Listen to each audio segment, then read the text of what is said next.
Pilar Rumeu y Santa Coronte, ¿qué tal? Muy buenos días. Buenos días, Estíbaliz Mayer. Buenos días, Canarias. Pues incertidumbre y confusión en Venezuela. La agencia de noticias Reuters adelantaba en exclusiva que Estados Unidos está preparado para una operación en el país caribeño. Eso sí, nos adelanta qué tipo de información se va a hacer ni cuándo va a tener lugar. Eso sí, la tensión va en aumento. Mientras tanto, el presidente de Estados Unidos, Donald Trump, designa al Cártel de los Soles como grupo terrorista y asegura que Nicolás Maduro lo lidera.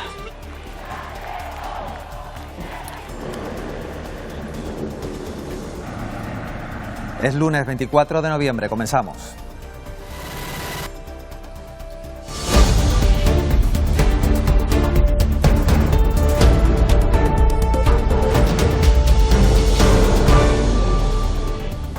La comunidad venezolana vive en Canarias con preocupación. Lo que sucede en su país atenta a lo que pueda pasar a partir de este lunes.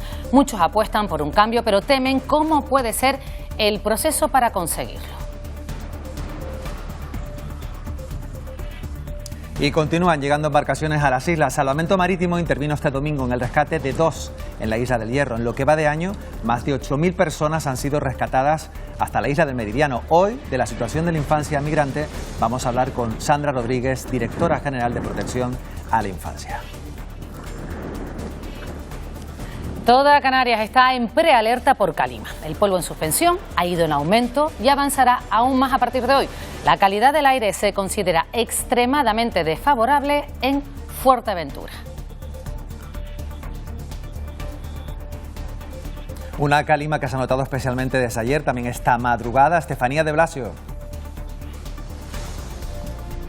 Sí, un episodio de calima que está siendo bastante intensa y que ayer domingo ha estado muy presente y que dejaba registros de hasta 200 microgramos por metro cúbico en las islas, y se espera que hoy se supere esa cifra. La concentración de polvo en suspensión está siendo especialmente fuerte en las islas orientales y también en Tenerife. Además, la calima ha venido acompañada de un aumento inusual de las temperaturas. Para hoy se espera que se supere los 27 grados en el archipiélago. Vamos a conocer qué será noticia en esta jornada. Cuéntanos, Eva Trujillo. Sí, vamos a empezar con una noticia de última hora. El fiscal general del Estado, Álvaro García Ortiz, ha renunciado a su cargo. Lo ha hecho con una carta que acaba de enviar al ministro de Justicia, Félix Bolaño, pidiéndole que el Consejo de Ministros le cese tras ser condenado por el Tribunal Supremo a 2 años de inhabilitación por un delito de revelación de secretos. Hoy también vamos a seguir pendientes de otra noticia. Ahí la están viendo, esos 50 años en libertad. Va a ser una presentación que va a llevar a cabo el ministro de Política Territorial, Ángel Víctor Torres. Va a ser una rueda de prensa que está prevista a las 10 de la mañana, coincidiendo con el aniversario del fin de la dictadura de Franco. Y acudiremos también a la presentación del primer Congreso de Vivienda de Canarias, organizado por el Ejecutivo, donde se va a abordar la problemática del acceso a la vivienda en el archipiélago. Se celebrará el 1 y el 2 de diciembre en Gran Canaria. Y con la mirada puesta en esas 5 playas de Telde que continúan cerradas al baño, los últimos informes de salud recomiendan prolongar este cierre por precaución, mientras continúa la investigación para aclarar cuál es el producto químico contaminante que lo provocó. Y con la mirada puesta ahí, en la Casa Blanca, imagen en directo. Aún no ha amanecido, pero el mundo entero la mira con atención porque Estados Unidos considera desde hoy al Cártel de los Soles como grupo terrorista liderado por Maduro y vinculado al narcotráfico. Varias compañías han suspendido sus vuelos a Caracas y la intervención militar podría ser inminente.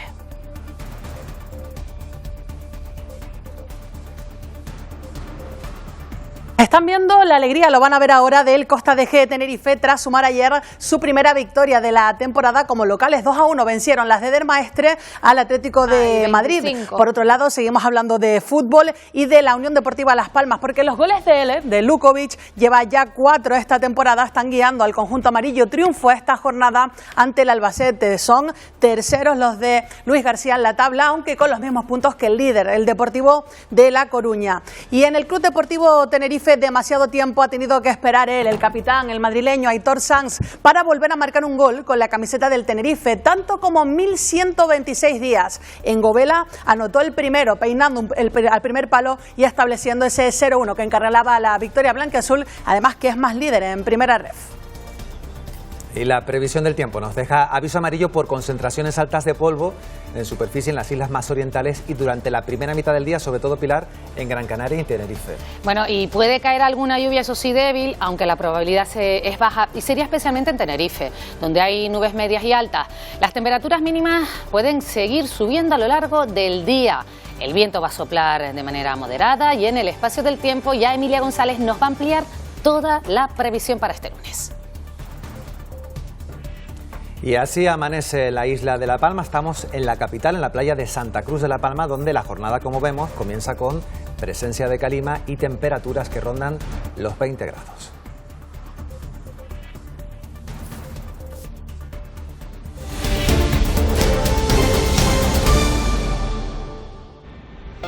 Venezuela, I know you can't tell us what your next steps will be.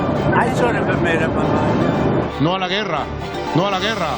Not war, not war. Please, please, please. Yes, peace. Peace forever. Peace forever. Quien se alegre porque en Venezuela se pueda concretar una intervención militar armada es porque no quiere Venezuela y no venezolano. Eso sería una verdadera carnicería.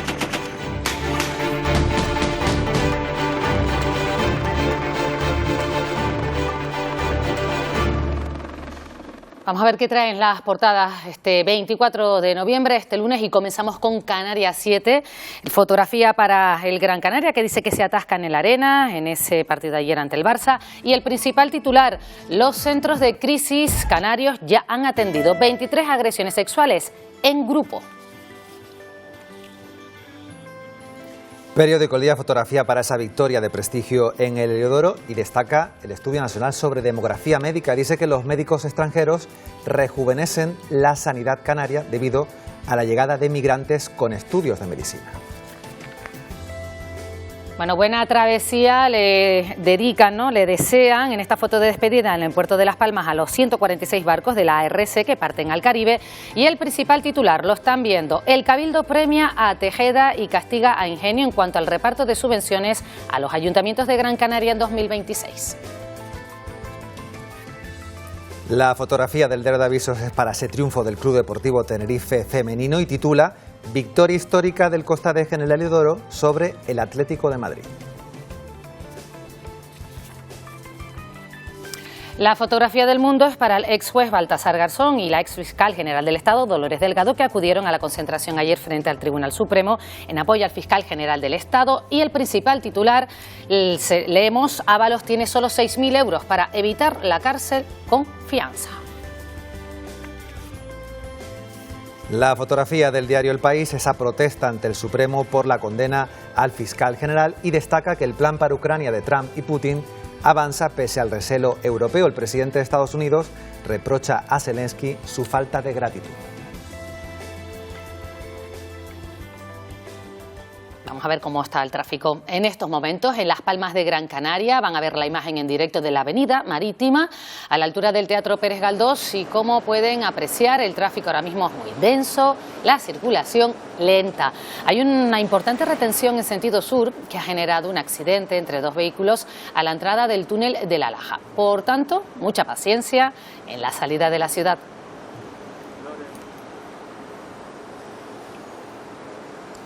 Y esta que vemos es la imagen que nos llega desde Tenerife. Estamos en la TF5, a la altura de Taco. Hasta ahora el tráfico es fluido, aunque ya empieza a concentrarse los vehículos a pocos kilómetros de la entrada de la capital.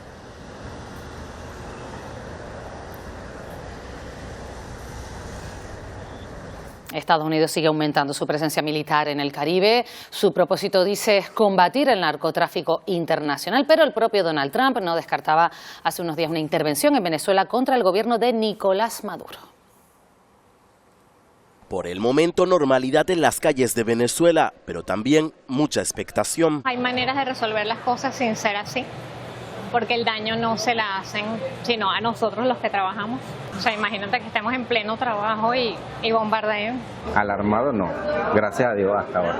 Estados Unidos lleva meses aumentando la presencia militar en la zona, y fuentes de la administración han asegurado a Reuters este fin de semana que estarían valorando lanzar una fase de operaciones sobre el país. I sort of made up my mind. Ya casi tomé una decisión, decía escuetamente hace unos días Donald Trump, quien argumenta el despliegue en su lucha contra el narcotráfico. A mí me preocupa mucho. El presidente brasileño reconoce estar preocupado y tiene la intención de llamar a Trump. Rusia y China ya han reiterado su apoyo a Nicolás Maduro.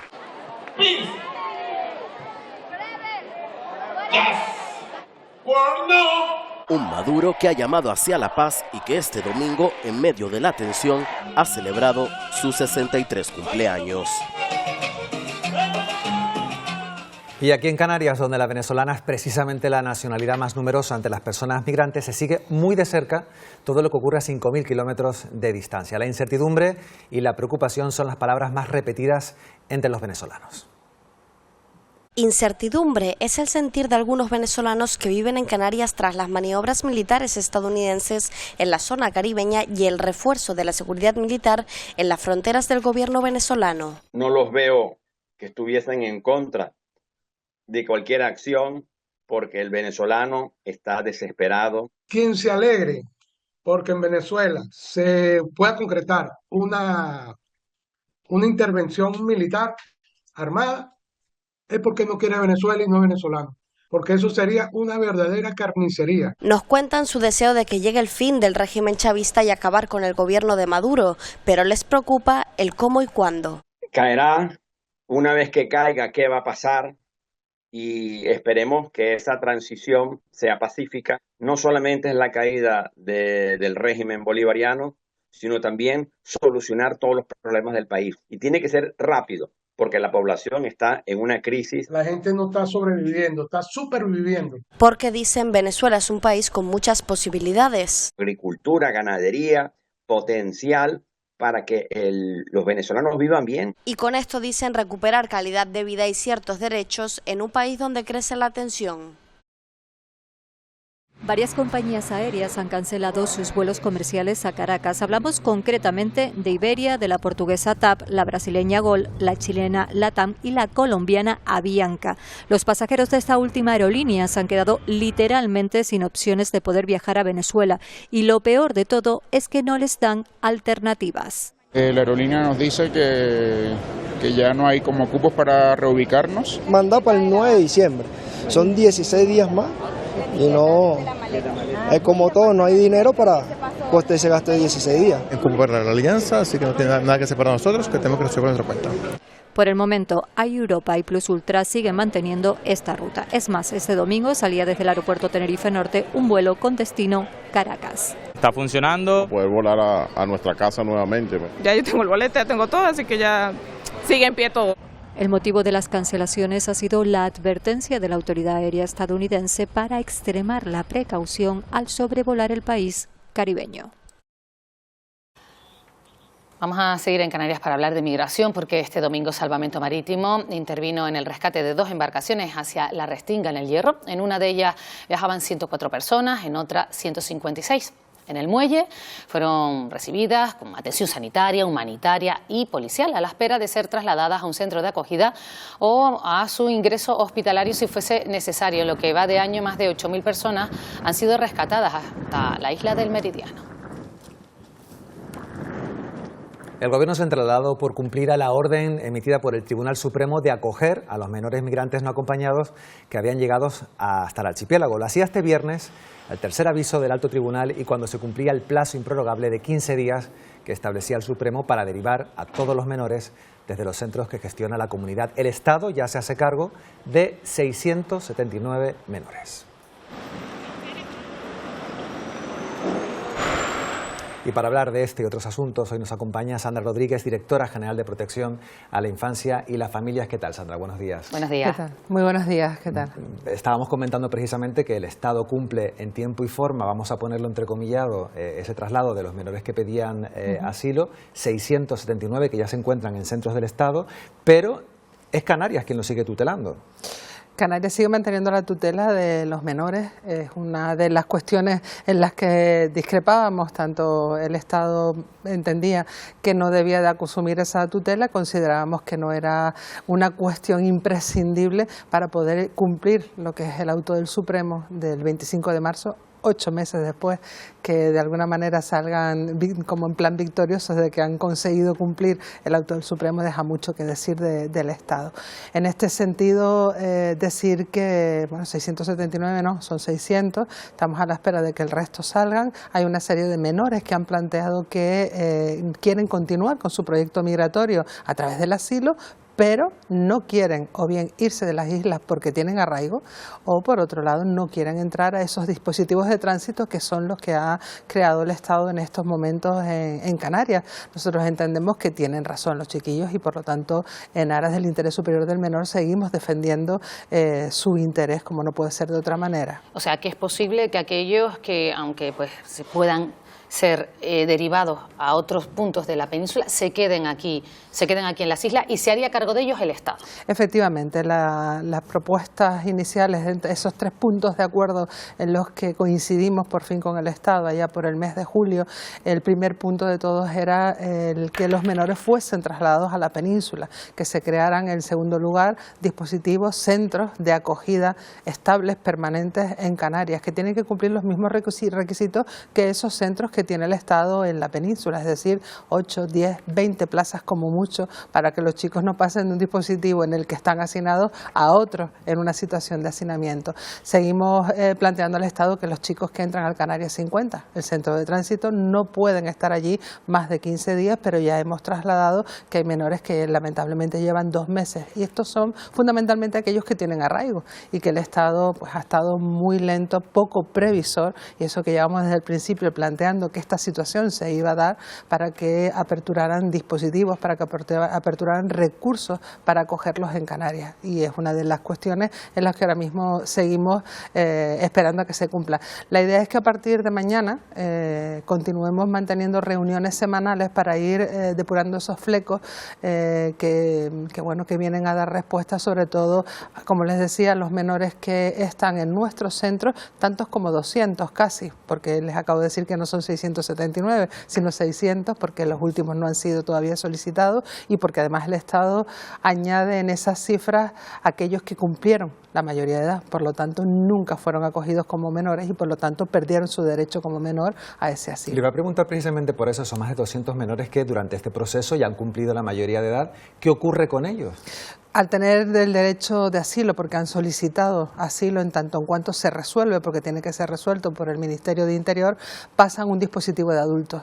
Pero es una gestión que se hace, hay un protocolo establecido que se viene poniendo en marcha desde siempre y son las entidades colaboradoras de la Dirección General las que solicitan esas plazas en los centros de adultos. Dejando a un lado ya los menores migrantes que han pedido asilo, hablamos de esa contingencia, de la declaración de la contingencia migratoria. Es decir, que como se triplica la capacidad de niños que podemos acoger aquí, pues hay 15 días para derivarlos, que son los que no han pedido asilo. ¿Cómo marcha?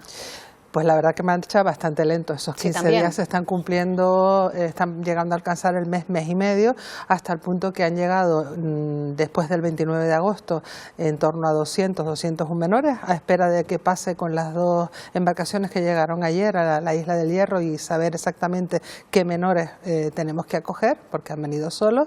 Estamos hablando de eso, de 200 personas. De esas 200 personas, tan solo un total de 40 han podido ser derivados a la península, puesto que se ha tramitado todo el proceso. ¿Qué está pasando? Que en todos y cada uno de los puntos de esa fase administrativa, cada una de las comunidades autónomas recurre y se va dilatando a lo largo del tiempo el proceso de traslado y por lo tanto esos 15 días lamentablemente no se están cumpliendo, hasta el punto de que si bien habíamos tenido una tónica de comenzar a bajar los menores que teníamos bajo nuestra tutela, esta semana se ha incrementado nuevamente a los 4.500 y algo menores. Es verdad que ustedes lo que sí piden es que también en este proceso de traslado de menores se les siga habiendo un acompañamiento, sobre todo, por ejemplo, en el apartado educativo, ¿no? Que no haya un limbo ahí hasta que llegan a un nuevo centro, que estos menores se queden desatendidos. Claro, los menores de 16 años tienen que estar escolarizados obligatoriamente y lo tienen que estar aquí en Canarias o en el resto de las comunidades autónomas. Ahí sí que puedo decir que tanto los directores como directoras generales del resto de comunidades autónomas están muy presentes con esta materia y por lo tanto se cumple, ¿no? Tanto en los menores no acompañados que son trasladados a través de la contingencia, como estábamos hablando, como aquellos de asilo. Por cierto, aprovechando que estamos aquí hablando, hay dos operaciones que pues, han destacado los titulares, podríamos decir, que estamos preocupados. Hablamos de la operación Incubo, que, bueno, la operación policial que ha destapado una red criminal de explotación sexual, entre ellos menores que estaban tutelados. Y por otro lado, la operación Tritón también, de niños migrantes también, que los cogían, se los llevaban a Francia. ¿Qué está haciendo el gobierno de Canarias? Esto no se puede controlar. A ver, en primer lugar, cualquier situación que detectemos de vulnerabilidad o sobre un menor, evidentemente es denunciada desde el primer momento por uno u otro de los cabildos, porque como saben el acogimiento residencial es de los cabildos. En este sentido yo quiero dejar bien claro que en el caso Incubo en torno a 4 o 5 menores son tuteladas. El resto es cierto que son menores de familias vulnerables, por lo tanto hay que poner el foco en quien realmente es responsable de esta situación, que es precisamente esas personas que, aprovechándose de la situación familiar, llega a este tipo de niños para aprovecharse, para lamentablemente llevar a cabo este tipo de acciones que provoca que se den situaciones indeseadas. Toda la colaboración por parte de la Dirección General del Gobierno de Canarias siempre ha estado, hasta el punto que en el caso Tritón, en este otro de los casos, no voy a decir hasta dónde hemos participado, pero te puedo decir que se detecta por parte también en este caso de una de las entidades colaboradoras del Lanzarote, y se denuncia, y se ha estado trabajando más de un año con la policía tanto nacional como la Guardia Civil, a nivel Canarias como a nivel general de España, y incluso hemos mantenido reuniones precisamente para poner en la mesa todo lo que teníamos detectado y toda la colaboración máxima que ha llevado a la detención de estas 11-12 personas. Nos quedamos ya sin tiempo, pero sí quería recordar que se celebró la semana pasada el Día Mundial de la Infancia, y hay un dato aquí en Canarias, que uno de cada 4 niños pues vive en situación de riesgo, de exclusión social aquí en las islas. O sea, hablamos de un 40%, una cifra sinceramente preocupante. Y aquí tuvimos a la responsable de UNICEF Canarias y también aportan esa idea, no sé si ustedes la van a valorar, de quizás pues con una prestación económica de 100, 200 euros a familia por niño, por mes, que se encuentra en esa situación, podríamos cambiarle la vida. Cualquier ayuda que vaya a la familia evidentemente va a venir a ayudar a los menores. En este sentido, nosotros en la Conferencia Sectorial de Infancia ya planteamos varios temas. En primer lugar, que se modifique la ley de la Seguridad Social para permitir que este tipo de ayudas no se compute y muchas de estas familias vean cómo puede peligrar la prestación canaria, la PNC que reciben, y a través de la prestación canaria puedan recibir este tipo de ayudas. Y por otro lado, que el Estado ingrese a Canarias lo que nos corresponde, que son 80 millones y no 30 millones. Así que, por lo tanto, cualquier acción puntual o no, yo creo que se tiene que profundizar aún más en la problemática que tienen las familias más vulnerables para que los menores no crezcan en un entorno tan vulnerable, en este caso desde el punto de vista de recursos económicos, que siempre afecta al resto de situaciones. Muy bien. Sandra Rodríguez, Directora General de Protección a la Infancia y a la Familia, gracias por haber venido hoy a Buenos Días Canarias y gracias por atendernos. Muchísimas gracias a ustedes, un placer. Buenos días. Bueno, pues seguimos hablando de los procedimientos judiciales por agresiones sexuales en la infancia. Se ralentizan por falta de recursos. Los especialistas piden más dinero en los presupuestos del Estado. Esas partidas van a servir para dotar de más medios materiales y más personal al Juzgado de Violencia contra la Infancia y también a la Adolescencia de Las Palmas de Gran Canaria. Las denuncias por delitos contra la libertad sexual a menores en 2024 aumentaron un 74% con respecto al año anterior, según los datos del Juzgado de Violencia contra la Infancia y la Adolescencia de Las Palmas de Gran Canaria. Si tú al niño le explicas cuáles son sus derechos, dónde están los límites, qué tienen que hacer cuando sucede algo así, y el menor, dentro de su lenguaje y de su mentalidad, conoce cuáles son sus derechos, hace que el número de denuncias aumenten, porque el menor detecta que está siendo víctima. Los juicios en casos de agresión sexual se retrasan por la saturación de algunos servicios, como ocurre con el Instituto de Medicina Legal. A día de hoy estamos con 1 año y medio de espera, y esperar 1 año y medio en poder valorar a un menor que a lo mejor tiene 2 años y medio en el momento de los hechos, es una vida. Se enfrenta a un procedimiento muy duro. Se enfrenta a un proceso de sanación psicológico y físico, algunas veces, muy duro. Pero es que además, hasta que no cierra el capítulo judicial, esa herida sigue sangrando. Especialistas en violencia infantil sostienen que es necesario un presupuesto para dotar de los medios necesarios al sistema judicial. Y precisamente este domingo se celebró un concierto solidario cuyo objetivo es alertar del maltrato infantil y las violencias machistas contra la infancia y la adolescencia. Silvia Hernández o Luis Quintana fueron algunos de los más de 10 artistas participantes en este arrorro solidario. Busca luchar contra el maltrato que afecta a niños y niñas y adolescentes, pero también ayudar moral y económicamente a quienes lo padecen.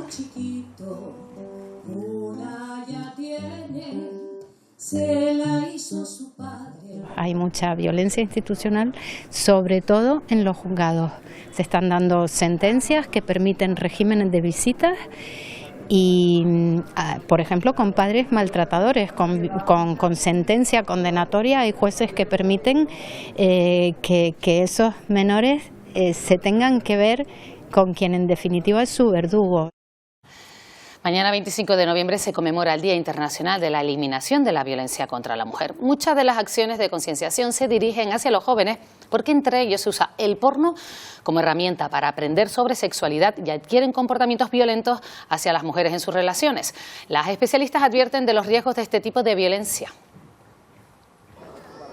Entre los 6 y 8 años ya se produce el primer contacto con la pornografía. El porno les busca a ellos y a ellas, ¿no? Al final les persigue, les aparece constantemente pues, buscando cualquier término. Un niño el otro día nos contó que le habían mandado un trabajo sobre babosas y que apareció un vídeo porno.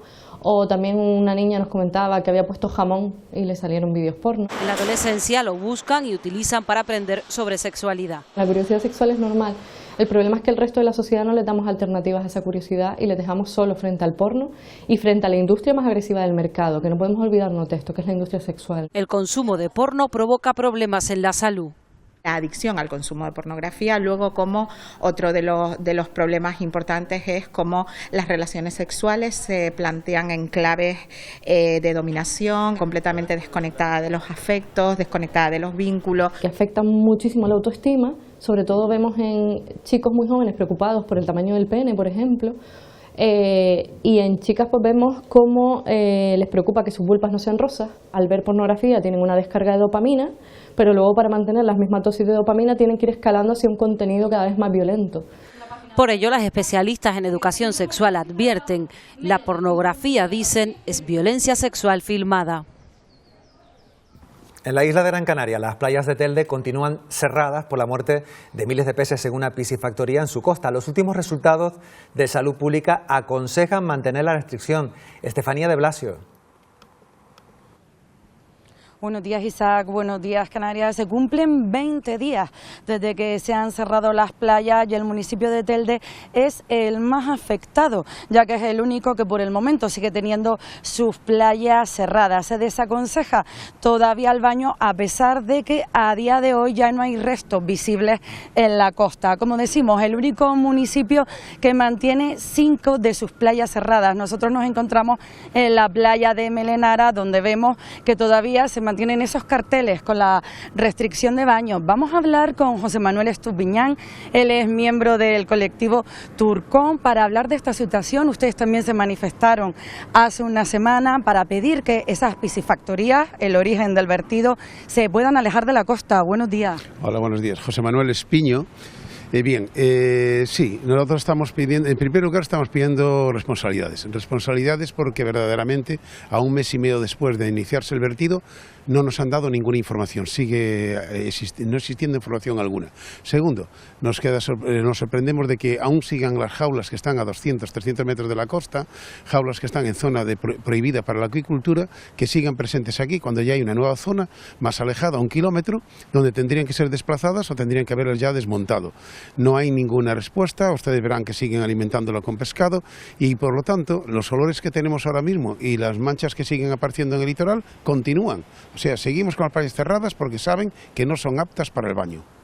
Pues muchísimas gracias. Vamos a hablar también, está con nosotros Isabel Placeres, ella es vecina afectada porque esta situación está afectando ya también pues de forma económica, también los vecinos están bastante enfadados pues por esa falta de explicaciones mientras se sigue investigando este origen del vertido. Buenos días. Buenos días, pues sí. no estamos enfadados, estamos hartos ya de esta situación. Estamos hartos porque llevamos más de 20 años luchando contra estas jaulas. No entendemos cómo la Consejería de Pesca, como el Gobierno de Canarias no actúa, no toma medidas, no notamos transparencia. No nos llega ninguna información y es algo que reclamamos urgentemente. Reclamamos un comité de crisis que atienda esta situación. Aquí no se ha hecho nada, se cierran playas y somos nosotros los usuarios de estas playas los que nos vemos afectados y encima nos sentimos ninguneados. Muchísimas gracias por habernos atendido. Pues como ven, indignación también entre los vecinos. Desde el Ayuntamiento de Telde confían que los próximos resultados de los análisis hagan que se puedan abrir varias de las playas a la espera de esa apertura definitiva que por el momento se piensa que será para finales de esta semana. Bueno, pues última hora desde Telde y conectamos ya con Eva Trujillo. ¿Qué tal, Pilar? Pues hoy estaremos también pendientes de la conferencia de Asambleas Legislativas Regionales de Europa. Se celebra en Lanzarote. Es una jornada de análisis y trabajo que va a estar centrada en los desafíos migratorios actuales. También en esa próxima implementación del Pacto sobre Migración y Asilo de la Unión Europea. La presidenta del Parlamento de Canarias, Astrid Pérez, va a moderar un video podcast con representantes institucionales y expertos también en política migratoria. Y estamos muy pendientes al fiscal general del Estado, Álvaro García Ortiz. Ya saben, ha presentado este lunes su dimisión en una carta enviada al ministro de Justicia, Félix Bolaño, pidiéndole que el Consejo de Ministros le cese tras ser condenado por el Tribunal Supremo a 2 años de inhabilitación. En esa carta también explica su decisión de adelantar esta salida antes de que el Supremo ejecute su inhabilitación. Asegura que por respeto a las resoluciones judiciales y por su voluntad de proteger la Fiscalía Española. Ya tenemos primeras reacciones. El Gobierno de España asegura que respeta su decisión y que va a iniciar ahora ya el proceso para el nombramiento de un nuevo fiscal. Pues precisamente era ayer el presidente del Gobierno, Pedro Sánchez, quien se pronunciaba por primera vez públicamente desde la cumbre del G20 sobre esta sentencia. Discrepaba sobre la decisión del Tribunal Supremo a esa condena de 2 años de inhabilitación y multa. Lo escuchamos.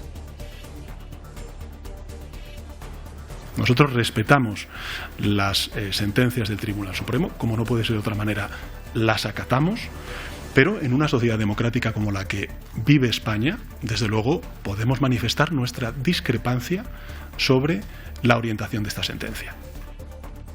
Y hoy comienza el juicio por el origen de la fortuna oculta de los Pujol en Andorra, con la duda de si la Audiencia Nacional exculpará al presidente de 95 años después de que los forenses hayan concluido que no está en condiciones de ser juzgado por su deterioro cognitivo. La Fiscalía le pide 9 años de prisión.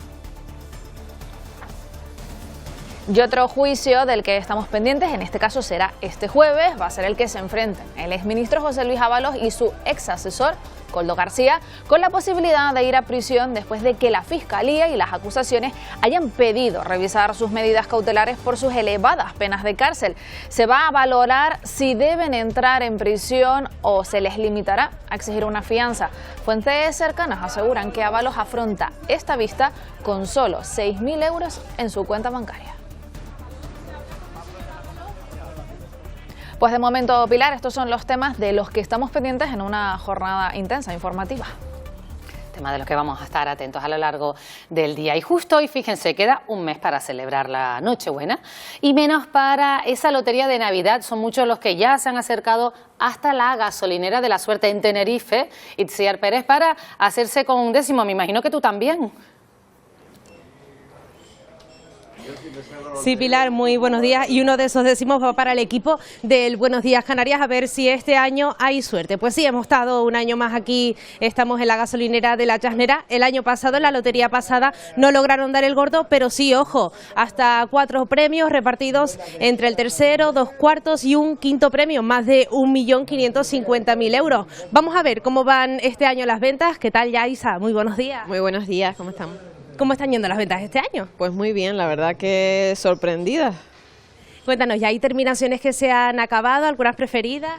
Sí, por ejemplo el 13, 69, el 25 me imagino que será por el año y el 27 se acabó en estos días. Mucha gente, ¿no?, que se acerca, no sé desde qué fechas ya comienzan las ventas aquí en La Chasnera. Desde julio. Y la verdad que siempre mucha cola, la gente viene con ilusión, pidiendo fechas de nacimiento, números que ellos eligen, que sueñan. Y a ver si este año aquí en esta gasolinera hay suerte, ¿no? Y Daniel Gordo el año pasado no pudo ser, pero este... Pero este sí, seguro. Cuéntanos, no sé si te han comentado gente que vienen de otras islas, de la península. Sí, sobre todo tenemos llamadas telefónicas, llaman de todo España y la verdad que sí, muy contentos la verdad, con tanta fama. Y no sé si la gente suele apostar más por los números que salen de la máquina o por el décimo físico.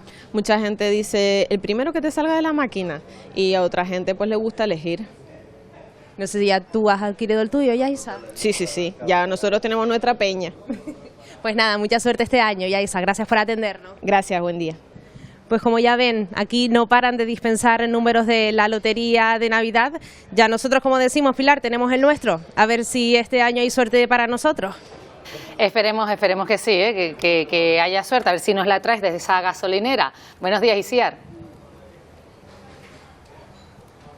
Buenos días. Bueno, lo que yo no sé, Isaac, es si ya lo que gana uno por un décimo y entre tantos que somos, compensa, a ver, ¿no? si nos da para un desayuno. Bueno, y lo del equipo habrá que también ahí limitarlo, porque aquí tenemos a los tertulianos ya en la mesa. Juan Manuel Pardellas, Pepe Moreno, Samuel Toledano. Buenos días a los tres. Yo no sé si suelen comprar décimos de lotería. Yo por ahora no he comprado. Yo tengo comprado y tengo incluso apuntadas las terminaciones y tengo ensayada la frase, si me toca. Por si te cogen ahí. No, claro, yo tengo ensayada la frase, lo que pasa es que llevo años con esa frase, pero nunca he sido que... ¿A quién no sabes a quién le ha tocado la lotería? Juan Manuel, cuéntanos. Hombre, a mí me parece muy importante acotar quiénes vamos a participar en el reparto. Ese es importante. Claro. No, por saber si sí o si no. Y los tertulianos, ¿cuántos somos, no? En todo caso, en el mismo punto, nuestra bruja de oro particular, ¿no? Nuestra Lleida particular, que es la gasolinera famosa del sur de Tenerife, también he adquirido un par de boletos y bueno, esto es casi tradición, ¿no? Y Samuel, ¿eres de los que compra lotería? ¿Te ves metido en grupos que lo hacen? Me veo más metido en grupos que lo hacen, por si acaso, ¿no? La sensación de que le toca a todo el mundo y te quedas tú fuera, pues prefieres que de alguna forma pues haces esa aportación en ese grupo, pero comprarlo yo directamente no. Bueno. Muy bien, son muchos los temas que queremos abordar con ustedes. Vamos a empezar por el fiscal general del Estado, Álvaro García Ortiz, que ha presentado hoy mismo su dimisión al Gobierno horas antes de que el Tribunal Supremo ejecute la inhabilitación de 2 años dictada contra él en su escrito. García Ortiz afirma que renuncia por respeto a la institución y a la ciudadanía. La decisión llega después de conocerse el fallo del tribunal y tras semanas de intensa presión política y corporativa con reprobaciones en el Senado y peticiones de cese por el caso de presunta revelación de secretos. Y antes de este anuncio, el presidente del Gobierno, Pedro Sánchez, se pronunciaba públicamente desde la cumbre del G20 de la inocencia del fiscal general del Estado. Sánchez discrepa de la sentencia del Tribunal Supremo que lo condena a 2 años de inhabilitación y una multa de 7.200 euros por un delito de revelación de secretos en relación con el caso del novio de la presidenta madrileña Isabel Díaz Ayuso. Nosotros respetamos las sentencias del Tribunal Supremo, como no puede ser de otra manera, las acatamos, pero en una sociedad democrática como la que vive España, desde luego podemos manifestar nuestra discrepancia sobre la orientación de esta sentencia. Y para seguir contextualizando esta condena del Supremo al fiscal, pues la Sala de lo Penal considera probado que participó en la filtración, lo condena a pagar una multa y la inhabilita durante 2 años. Escuchamos las reacciones a esta condena. La mayoría conservadora del Tribunal Supremo condenaba a un hombre inocente por defender la transparencia frente a los bulos. A Sánchez no le preocupa que España se apague o que la inversión extranjera no confíe en España. A él lo que le preocupa es en atacar a los jueces y a las instituciones con el objetivo de tapar la condena al fiscal general del Estado. És que justament perquè és injusta no és sorprenent. El que seria sorprenent és que el Tribunal Suprem prengués decisions justes. Pues hoy vamos a estar atentos, Samuel, a las reacciones, porque esta mañana ya dice que va a presentar su dimisión. Le escribió una carta al ministro de Justicia. Sí, yo creo que básicamente lo que hay que esperar ahora es a los argumentos, porque de lo que sabemos de la sentencia y de lo que sabemos también de todo el proceso desde un punto de vista de una decisión del Tribunal Supremo, es que es algo insólito que se nos ha dado la sentencia, en este caso la culpabilidad, pero no se ha hecho, las argumentaciones no se han hecho públicas, con lo cual todavía no se sabe exactamente cuál es el motivo en el cual se le ha condenado. Se habla en general de la filtración, pero no sabemos esa argumentación, que además en un órgano colegiado, como estamos hablando del Tribunal Supremo, tiene que haber un proceso de debate, que es lo que argumenta, no es simplemente un juez, sino tiene que haber un proceso colectivo en el cual se elabora la sentencia. Sabemos que hubo votos discrepantes, pero no sabemos la argumentación. ¿Les parece lógico que hoy haya presentado ya su dimisión al Gobierno? Yo diría que no le quedaba otra al fiscal general del Estado. Y efectivamente, como decía Samuel, ahora lo que tenemos que ver es cómo queda la sentencia, porque lo que sabemos es la parte que han condenado al fiscal, pero no sabemos por qué lo han condenado. Hay dos argumentos posibles que son los que en este momento estamos manejando todos. Una es la nota y otra es la filtración de datos. Entonces, esa es digamos que hay mucha especulación, hay algunos analistas que están hablando de una cosa y de la otra, pero realmente no lo conocemos todavía. ¿Por qué hemos conocido? Y precisamente en un día muy concreto hemos conocido a qué se le sentenciaba, pero no conocemos los argumentos por los que se le sentenciaba. Entonces yo creo que todavía estamos en albis, pero desde luego al fiscal general del Estado no le quedaba otra que dimitir y que presentar su cargo, su renuncia al cargo a la sociedad y sobre todo a quien le nombró, que era el presidente del Gobierno. Sí, yo estoy con Pepe. Sí, perdona. Digo, te quería preguntar, se une esa dimisión con las palabras de Sánchez que se ha pronunciado. No sé si son oportunas o no ahora. Hombre, yo creo que todas las pronunciaciones sobre lo que está ocurriendo en este país son oportunas. Es decir, no pensemos en el fiscal, ¿de acuerdo?, que ha hecho muy bien en dimitir, aún desconociendo por qué, aún desconociendo las razones. Pensemos en cualquiera de nosotros. Cualquiera de nosotros, ahora mismo, después de lo que ha dictado el Supremo, puede estar suspendido, puede ser juzgado, puede emitirse una sentencia sin conocer los razonamientos, ni los fundamentos jurídicos, ni lo que se considera demostrado. Esta persona se le ha montado un juicio por una filtración que en ningún momento se ha demostrado. Es decir, encima se dicta una sentencia sin conocer los razonamientos. Y yo creo que aquí lo que ha habido es un enorme ruido del que todos podemos ser víctimas en cualquier momento, y lo que está en juego es muchísimo más serio que la figura y la institución del fiscal general del Estado. Estamos viendo a Pedro Sánchez que defiende su inocencia y bueno, de momento no habla del indulto, pero es algo que enseguida salió, ¿no? ¿Será indultado o no será indultado? Eso sería de alguna forma una de las posibilidades, pero sí que es cierto que yo creo que habría que ir paso a paso. Ya se ha saltado un paso, estamos adelantando al indulto todavía, cuando el primer paso tenía que haber sido la argumentación, luego la sentencia y luego ya se podría ver ese tipo de cosas. También cabe el recurso, si no me equivoco, no ante el Supremo, sino ante el Constitucional. Existen diferentes, en este caso, pues eso, posibilidades judiciales que habrá que verlo desde un punto de vista del recorrido. Quedaría muy llamativo hacer un indulto. Porque sí que es cierto que, bueno, te puede o no gustar una sentencia y considerarla, que además puede ser injusta. Lo que sí que es cierto es que aquí, en cualquier caso, el indulto es una decisión política. Lo que nos cabe la duda, y es donde planteamos muchas veces, es cuando a veces la justicia, y en este tipo de órganos colegiados, además hablamos abiertamente de jueces progresistas, conservadores, tenemos una sensación de que la justicia muchas veces está politizada, y es triste, pero además hablamos mediáticamente como el bando progresista del Tribunal Constitucional, el bando conservador, etcétera. No creo que sea saludable para la democracia cuando hablemos en la justicia en términos del bando progresista, el conservador, porque sí que es cierto que al final va generando una desconfianza por parte de la ciudadanía de que hay motivaciones políticas detrás de las resoluciones, sobre todo de estos grandes órganos colegiados, que evidentemente tiene que haber un razonamiento jurídico, y esta sentencia no ayuda precisamente porque no ha planteado el argumentario jurídico antes de la sentencia. Yo de todas maneras es que creo que eso es tremendamente peligroso. Partiendo de una base, que lo que le hemos oído al presidente del gobierno es lo que tenía que hacer. Oye, ¿estamos en una democracia o no estamos en una democracia? Se puede discrepar, acatar, como él dice en su intervención, pero de todas maneras la critico porque yo no estoy de acuerdo con eso. Oye, a mí me parece bien, pero en este momento lo que hay entre la ciudadanía es una desconfianza hacia los órganos de justicia.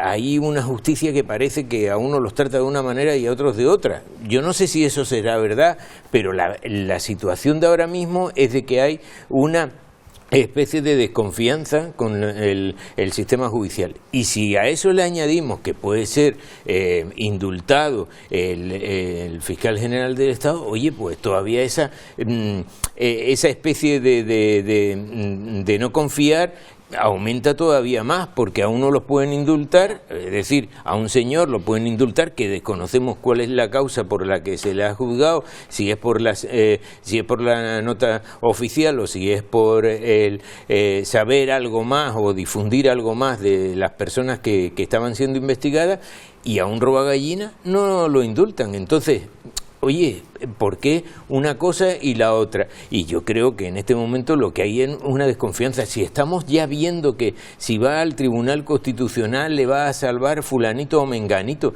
¿qué es lo que puede suceder si no se realiza ese tipo de cosas? Tengo aquí precisamente el documento, esa carta que acaba de enviar al ministro de Justicia, y hay un párrafo en que dice que, aunque mi determinación deriva directamente del fallo, que me ha sido notificado, el fallo que hemos hablado, pues en mi haber tengo el convencimiento de haber servido fielmente a la institución, habla de una inequívoca vocación de servicio público, sentido del deber, lealtad institucional, o sea que deja ver que él sigue diciendo, pues mantiene su inocencia, ¿no? Una cosa es que dimita, otra cosa es que piense que es culpable, que aquí demuestra una vez más es que al margen de que lo creamos a él, ¿no? Que con tanto ruido mediático y político entiendo que podamos estar confundidos, es que no se ha demostrado en ninguno de los testigos que fueron al juicio, no se ha demostrado que esta persona directamente filtró ningún documento.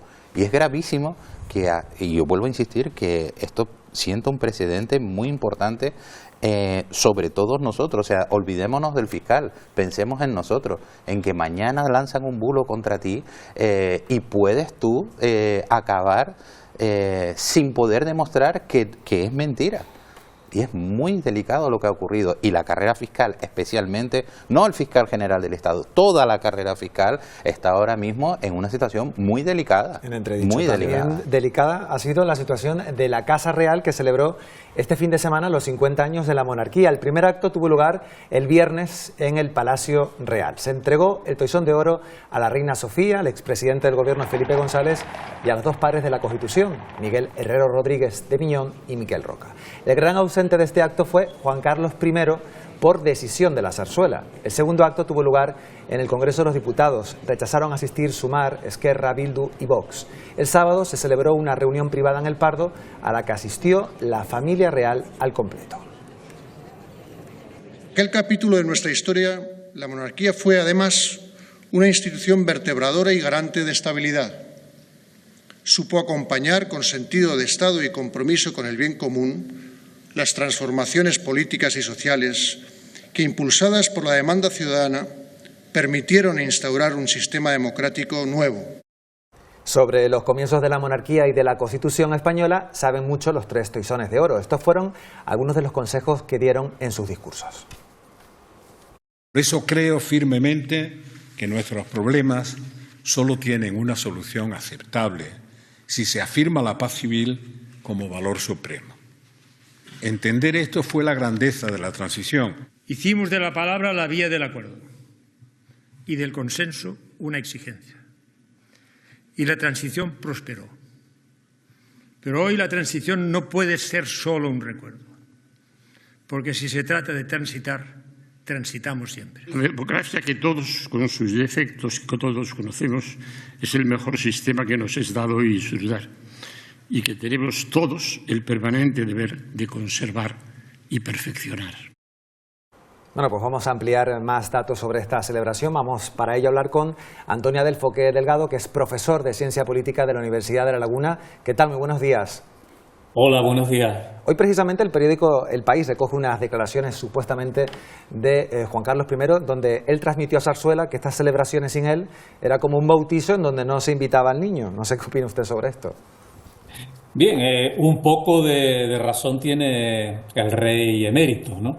Si nos abstraemos de todo lo que ha ocurrido en estos últimos años, desde el momento de la abdicación y de la asunción de la corona por parte del actual monarca, de Felipe VI, si no supiéramos nada de lo que ha ocurrido para alguien ajeno, sí que le extrañaría que no haya estado presente en los actos oficiales el rey Juan Carlos, con quien se instaura esta monarquía. Bueno, en principio se instaura y luego hay toda una conexión con la dinastía histórica. Pero bueno, en cualquier caso, lo que nos interesa y es que la Constitución del 78 establece la monarquía, pero previamente hay todo un periodo importante en el que la figura de Juan Carlos es muy importante y sustancial en este proceso. Por tanto, no es de extrañar que él diga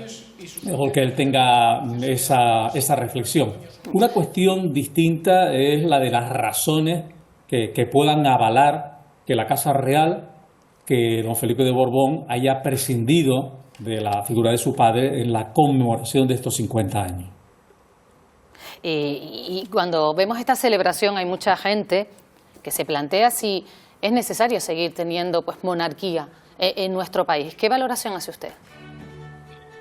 Bien, sería en tal caso una valoración personal que no quiero hacer. La jefatura del Estado estaba dentro de todo un paquete incluido dentro de la Constitución que votamos los españoles. Nada hay y nada tiene carácter permanente. Si hacemos un análisis valorativo de lo que ha supuesto el sistema democrático en España desde hace casi 50 años, tendríamos que contar realmente desde las primeras elecciones, ¿no?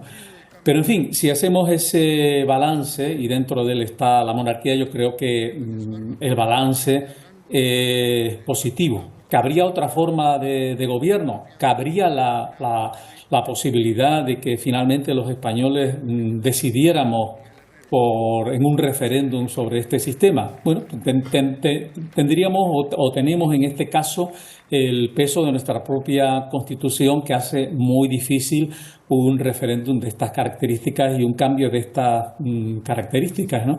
Pero todo dependerá.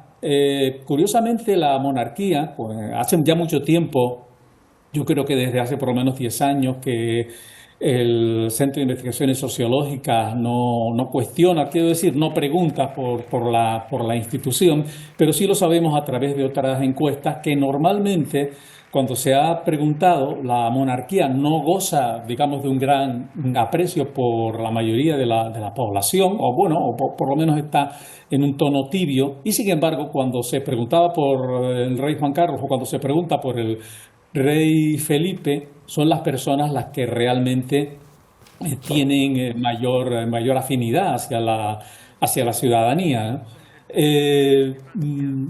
Realmente es una cuestión desde el punto de vista formal insoluble. Quiero decir que podemos tener nuestras valoraciones propias, pero digamos que desde el punto de vista democrático es legítimo, ¿no? Aunque, por supuesto, en teoría democrática también las monarquías se ponen en cuestión. Así es, desde luego hay opiniones para todos los gustos. Antonia Delfos Delgado, profesor de Ciencia Política de la Universidad de La Laguna, gracias por habernos atendido. Buenos días. Buenos días.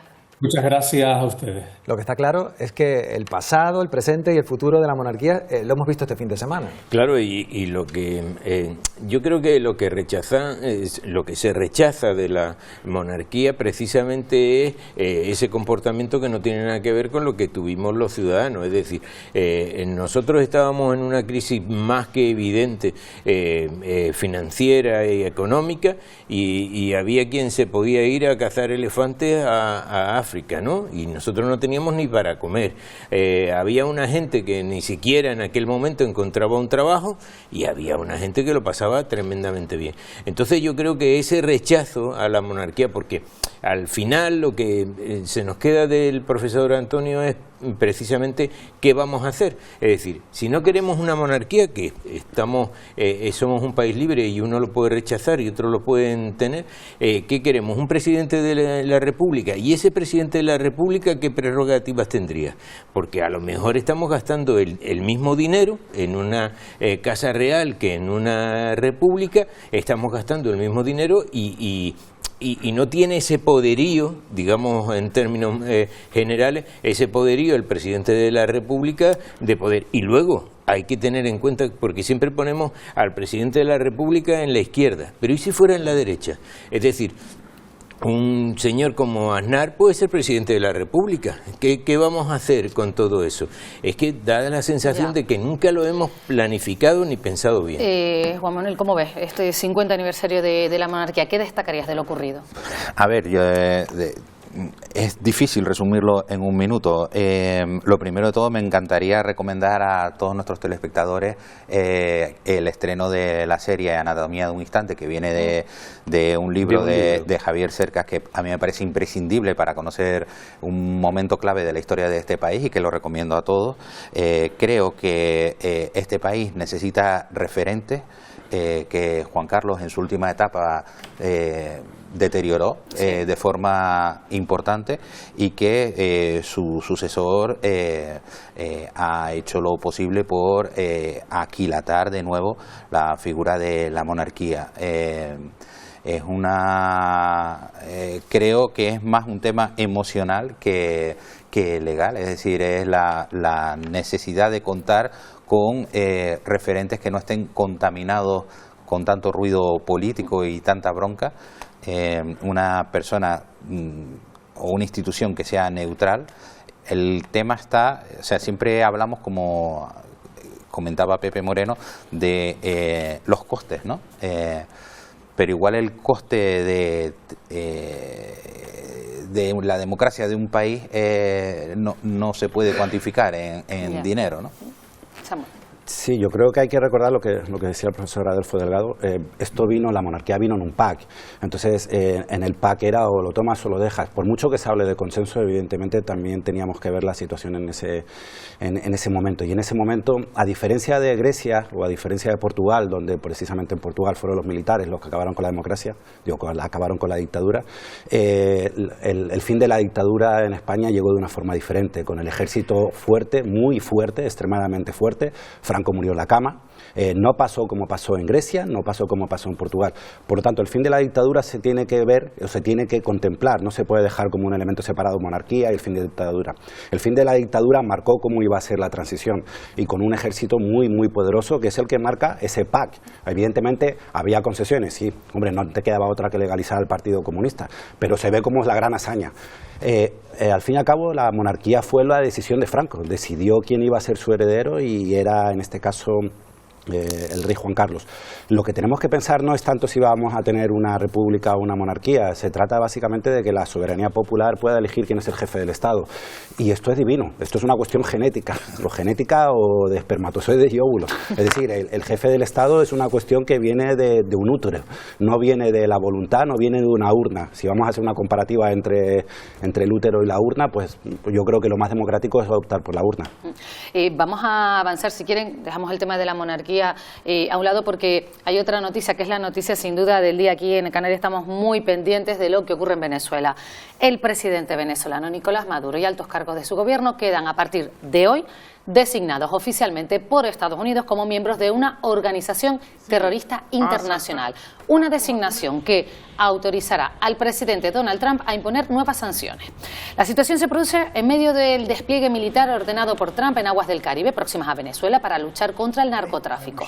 El gobierno de Maduro ha respondido movilizando sus fuerzas armadas, ya está viendo consecuencias a nivel internacional.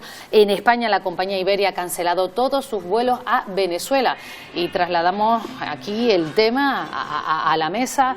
Juanma, si quieres ahora empezamos por ti. La situación sinceramente pues complicada, porque al decir que Maduro pertenece a un cártel que se llama el Cártel de los Soles, que es una organización que toman como terrorista, ya se salta al Congreso Donald Trump y puede intervenir, y ya hay allí un despliegue importante. Sí, hablábamos hace semanas de algunas similitudes entre Panamá, entre lo ocurrido en el Panamá de Noriega y toda la tensión previa al derrocamiento, y Venezuela.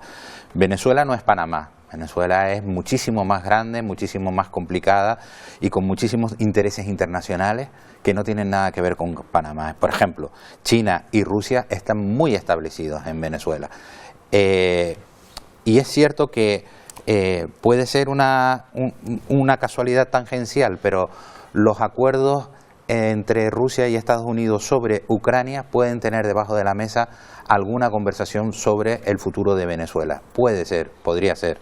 Estamos hablando de un calentamiento del ambiente que justificaría una acción militar, como llevamos semanas observando, y es posible que haya alguna, bien en la frontera, bien contra alguna instalación supuestamente de narcotráfico, una pista de aeropuerto, un almacén de droga, etcétera.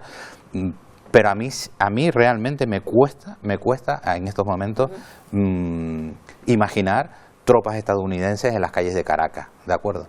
Samuel, lo que sí es cierto es que, por ejemplo, hay analistas que aseguran que Maduro estaría dispuesto a llegar a un acuerdo con el presidente americano para evitar precisamente esa derrota.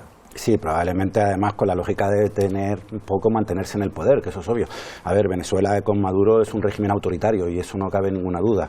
La cuestión es la alternativa que pueda venir por parte de Estados Unidos, y Estados Unidos no tiene una cuestión, en este caso, de intervención basada en una cuestión democrática. Es decir, el historial de Estados Unidos no está basado en intervenciones para llevar la democracia a ningún lugar. El hecho de que pueda declarar a una organización terrorista tampoco es significativa, porque al fin y al cabo, pues bueno, se ha reunido con el nuevo primer ministro o presidente de Siria. Estamos hablando de gente que estaba vinculada al ISIS y que cortaba las cabezas a los periodistas. Con lo cual, aquí vamos a dejarlo claro que aquí no hay una cuestión exclusivamente, o no tiene absolutamente nada que ver con regímenes democráticos, ni apoyar la democracia, ni el progreso, ni el interés de Estados Unidos. Económicamente, obviamente, eso lo sabemos. Estados Unidos siempre se ha movido por eso. Que está muy bien, vamos a entenderlo, pero sobre todo nos sirve para un poco para sentar las bases de que a Estados Unidos, y en este caso al presidente o a la administración, pero también lo hemos visto con otras administraciones también demócratas, no solo republicanas, o algo que no es republicano, que es lo que es Donald Trump, no le interesa el bienestar del conjunto de la ciudadanía venezolana, eso lo sabemos. Por lo pronto le está dando patadas en Estados Unidos y lo está enviando a unas cárceles en Salvador, donde sí es un aliado. Es decir, tenemos que tener en cuenta que existe un factor económico detrás, y el factor básicamente principal de Venezuela es el petróleo. Hablamos de una campaña que comenzó en septiembre, Estados Unidos bombardeando esas narcolanchas y que, como vemos a día de hoy, continúa. Bueno, pero cuando bombardean una narcolancha, que está muy bien y que yo no me voy a oponer a que... Pero tenemos que tener en cuenta que no ha habido ningún juicio para las personas que van en la narcolancha. Hablamos de más de 80 muertos. Sí, y que por lo tanto no hay ninguna seguridad de justicia, de que se ha impartido la justicia, de que a este se le ha condenado a muerte. Lo que vemos es que se bombardean. Eso por un lado, y por el otro lado, evidentemente, Estados Unidos está buscando a alguien que sustituya ese petróleo o ese gas que ya no puede comprar en Rusia, porque hay un bloqueo hacia todo lo que supone ese bloque, ¿no? Por lo tanto, yo creo que en este momento se están dando las circunstancias. Bien, es cierto que no le están poniendo ninguna ayuda el gobierno de Nicolás Maduro, y que en este momento se está convirtiendo precisamente en lo que es un argumento en el que todos están de acuerdo en que hay que quitarlo. Lo tuvieron que quitar, intentaron quitar durante la celebración de las elecciones, después de las elecciones, que dijeron que ni siquiera era un presidente y... Estamos todos de acuerdo en que ni siquiera era un presidente que había contado los votos y que se lo había contado para sí mismo. Entonces la situación es que ahora mismo ya se ha llegado a un grado de escala en donde hay que hacer algo más de lo que se ha hecho hasta este momento. Y yo estoy con algunos venezolanos con los que he hablado en las últimas horas que me dicen, es que esta no es la solución. Claro, no es la solución, pero ¿y qué hacemos? la situación ahora mismo es que hay un país tercero que es el que puede imponer que se vaya. Si se va Nicolás Maduro, oye, pues miel sobre hojuelas. Pero, ¿y si no se va? ¿Qué hacemos? ¿Qué hacemos? ¿Qué es hasta dónde vamos a llegar en el resto de la ciudadanía para que se pueda producir ese hecho? Es que es muy difícil en este momento saber hasta dónde se puede llegar. Bueno, son las contradicciones de la política internacional, porque sobre Cuba nadie habla. Claro. Y te puedo asegurar, también por contratos directos, que la población de Cuba lo está pasando muchísimo peor que la venezolana. Es decir, aquí que no hay de nada. Y si vamos a otros países del planeta, no digamos. Y si les parece, nos podemos ir precisamente ahora en directo hasta Caracas para conocer la última hora. Saludamos a Lila Vanorio. Lila, buenos días. Buenos días para ustedes. Aquí son las 5 de la mañana, el día apenas está comenzando, pero a esta hora ya se ha publicado el Registro Federal de los Estados Unidos que oficializa la designación del Cartel de los Soles como una organización terrorista extranjera. En esta publicación, el secretario de Estado, Marco Rubio, asegura que el expediente fue consultado con el Departamento del Tesoro, así como con la Fiscalía General. Esta caracterización se utiliza para designar agrupaciones islamistas, separatistas y guerrillas. Y con esto el secretario de Guerra asegura tener muchas más opciones para actuar con respecto a Venezuela. Hay que decir que la Casa Blanca responsabiliza al Cartel de los Soles de acciones terroristas en el hemisferio, de desestabilización, pero también del tráfico de narcóticos o de drogas hacia Estados Unidos y también hacia Europa. Algunos economistas alertan o advierten que esto podría complicar la situación económica en nuestro país, que hay que recordar que está sancionado desde el año 2017, porque a partir de hoy, cualquier persona dentro del territorio norteamericano que brinde lo que ellos consideran como apoyo material al gobierno de los Estados Unidos estaría cometiendo un delito federal. De momento, el ambiente en las calles continúa siendo de mucha tensión, hay muchos rumores corriendo y mucha expectativa ante este aumento de presiones sistemático que además tiene en el Caribe un despliegue de fuerza militar sin precedentes. Sí, Lila, por eso te queremos preguntar, porque aquí en Canarias ya lo sabes que hay una comunidad muy importante venezolana que estamos mirando hacia allí, hacia el país caribeño, y no sabemos cómo están viviendo estas horas que pueden ser críticas. Creo que desde el pasado mes de agosto, desde finales del mes de agosto, cuando comienza la operación antinarcóticos de los Estados Unidos en el Caribe, la presión y la tensión se ha sentido. Sin embargo, la vida de los ciudadanos continúa y pareciera que la expectativa ya es parte del día a día. Es decir, siguen yendo a trabajar, se ve actividad en las calles, pero la gente sí siente ansiedad y preocupación. Sobre todo este fin de semana con la alerta emitida por los Estados Unidos que afecta los vuelos y las conexiones aéreas de Venezuela. A pesar de que las aerolíneas nacionales venezolanas han emitido comunicados asegurando que mantienen sus operaciones con regularidad, la aerolínea Láser, que tiene conexión con Madrid, pospuso un vuelo programado para el día de hoy, para finales de esta semana. Eso suma la preocupación a los pasajeros que tienen además vinculaciones con España. Lila Vanorio, gracias por atendernos, que nos comentabas allí ahora mismo pues las 5 de la mañana. Gracias por contarnos lo que está ocurriendo en la última hora desde Venezuela y les deseamos lo mejor al pueblo venezolano. Buenos días. A ustedes. Buenos días. Desde luego nos lo ha comentado nuestra compañera, muchísima tensión en Venezuela. Imagino que estar allí en esos momentos tiene que ser complicado. Sí, desde luego. Lo que sí que es cierto que básicamente no deja de ser también una estrategia por parte del gobierno de Estados Unidos y de la administración de Donald Trump, meter presión, etcétera. Y además la psicológica, ¿no? Sí, los calificativos. También, por ejemplo, ha sancionado a Gustavo Petro, el presidente de Colombia, precisamente por fomentar y por no hacer nada contra la lucha contra la droga. Es decir, hay un elemento también que hay que verlo en clave interna. En Estados Unidos existe un problema muy serio con la droga. No es reciente. De hecho, hay investigaciones propias periodísticas y judiciales culpaban a la propia administración de Estados Unidos de meter la droga, el crack, en las comunidades afroamericanas para parar en ese caso el movimiento de desobediencia civil, etcétera. Pero buscan una responsabilidad exterior y en este caso es fácil acusar, y en este caso se ha acusado a Venezuela, pero también se está acusando además sistemáticamente a Colombia, que ha sido tradicionalmente aliado. No es casual que haya un gobierno ahora, por ejemplo, de izquierda, porque los ataques a las narcolanchas, denominadas por ellos, porque evidentemente, como decíamos, no hay ninguna evidencia judicial y además está siendo denunciado por ir en contra de la legalidad internacional básica, también ha sido en la costa del Pacífico, con ciudadanos colombianos, con lo cual es una guerra contra el narcotráfico, vinculándolo a los estados, que además en este caso no son aliados, o no son aliados, o no son de su línea política, para también en cierta medida ver un poco la epidemia o lo que él llama de ese drama dentro de Estados Unidos, que lo mismo habría que mirárselo de puertas adentro y no culpabilizar al que viene de fuera. Claro, porque fíjate, ayer esta casa, la televisión canaria ponía una imagen que nos llenaba a todos un poco de lo que está diciendo Samuel, de esa situación que se está viviendo en Venezuela. Por ejemplo, ponían un mapa de cómo era el tráfico aéreo en ese momento en toda Sudamérica, y el único país que estaba libre de ese tráfico era Venezuela, porque no había ningún tráfico. Yo creo que todo esto está obedeciendo un poco a toda esa presión que está ejerciendo un gendarme que en este momento puede estar al frente de todas las fuerzas que quieren imponer la paz y que quieren imponer su paz, la suya, que es Estados Unidos.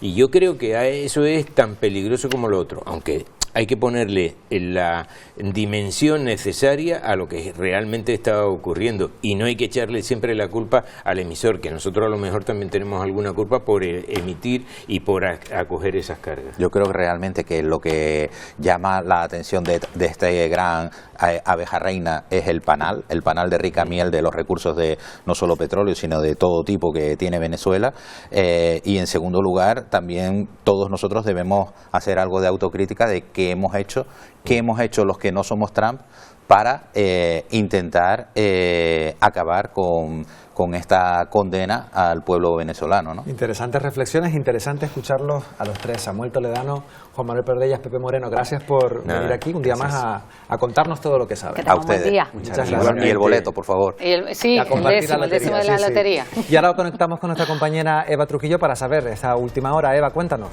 Sí, pues el gobierno de España ya confirma que ha iniciado el proceso para sustituir al fiscal general del Estado, Álvaro García Ortiz, después de que este presentara hoy su dimisión. La persona seleccionada tendrá un mandato corto hasta el fin de esta presente legislatura. También vamos a conocer las primeras reacciones. Ya se ha pronunciado el Partido Popular, asegura que el fiscal no ha renunciado y que lo han echado por delinquir. García Ortiz pide ser cesado antes de que sea ejecutada la sentencia que le inhabilitará para el cargo durante 2 años.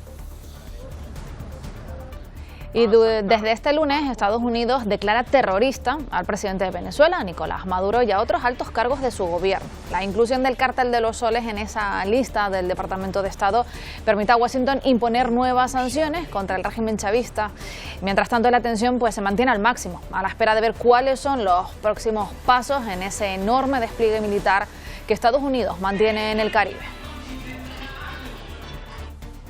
Y momentos decisivos para Ucrania. El país que lidera Zelensky y Estados Unidos han avanzado hacia un principio de acuerdo sobre el plan de paz que busca poner fin a la guerra. Las delegaciones continuarán sus conversaciones este lunes con el objetivo de cumplir con el ultimátum que Donald Trump dio a los ucranianos.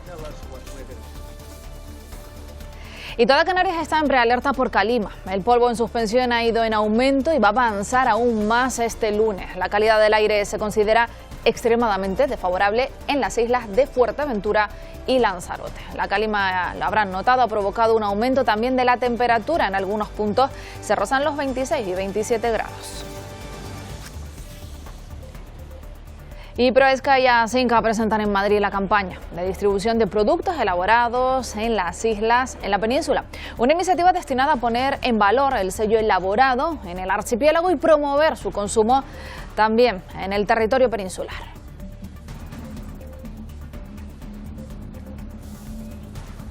Bueno, pues esto es todo, Isaac. De momento seguimos actualizando. Muy bien, gracias, Eva. Y en nada vamos a repasar el fin de semana deportivo. Fati Febles, buenos días. Que además Isaac Pilar llega con muy buenas noticias, sobre todo en fútbol, ahora lo contamos, pero vamos primero también a hablarles de baloncesto, porque la selección española, que esta semana va a disputar 2 partidos de clasificación para el Mundial, el jueves en Dinamarca, lo hará, y el domingo en Tenerife, en el pabellón Santiago Martín de La Laguna ante Georgia. Se concentran desde hoy en Guadalajara. Ahora hablamos de ello y, por supuesto, de mucho más deporte. Antes hacemos una pausa para la publicidad.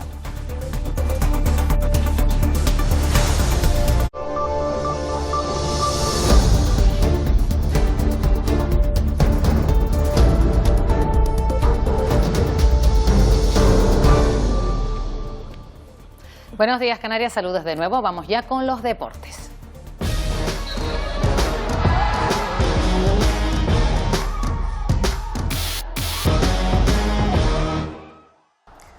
Bueno, pues con todo esto que les hemos contado, nos fijamos ahora en la clasificación en la Liga Hypermotion.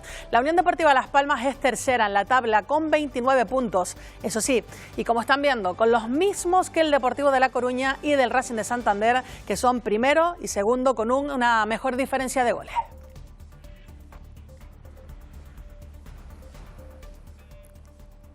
Y vamos ahora con la Primera Federación, porque el Club Deportivo Tenerife goleó en el Municipal de Gobela, y aunque Álvaro Cervera salió con el mismo 11 que en el último partido en el Heliodoro, la noche tuvo un goleador inesperado. Hablamos del capitán, de Aitor Sanz. Hasta la fecha, este era el último gol del madrileño en el Tenerife hace 3 años, el 23 de octubre de 2022, y ante el Leganés en un partido de segunda división, con el que consiguió ayer. Ya son 12 los tantos que ha marcado el capitán blanquiazul desde su llegada a la entidad en 2013. Con ese tanto y otros 3, el Tenerife fue una pisonadora en su viaje al País Vasco.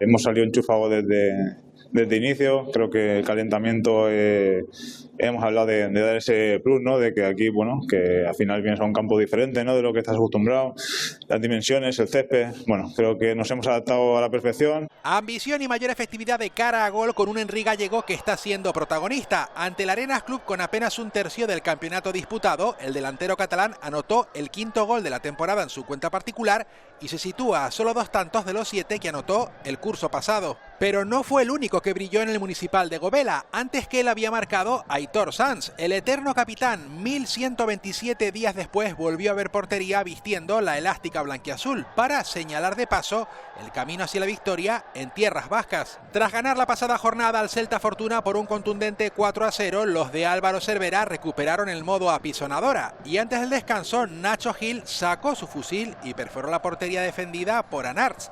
El extremo valenciano, en un estado de forma excelente, también tuvo tiempo de asistir al pichichi del equipo y de la categoría. Jesús de Miguel estuvo atento para firmar el 9º gol del curso en su cuenta particular. El gol de Álvaro Vázquez, que marcó nada más arrancar la segunda mitad, se quedó en un simple toque de atención que no tuvo mayores consecuencias. El Tenerife sumó 3 valiosos puntos y encadena el segundo triunfo consecutivo antes de recibir la visita la próxima jornada del último clasificado, el Club Deportivo Arenteiro de Galicia. Y la clasificación en el grupo del Tenerife en Primera RF es esta que están viendo. Los blanquiazules siguen líderes tras 13 jornadas, suman 28 puntos, 4 y 5 más que el Celta Fortuna y el Racing de Ferrol, sus inmediatos perseguidores.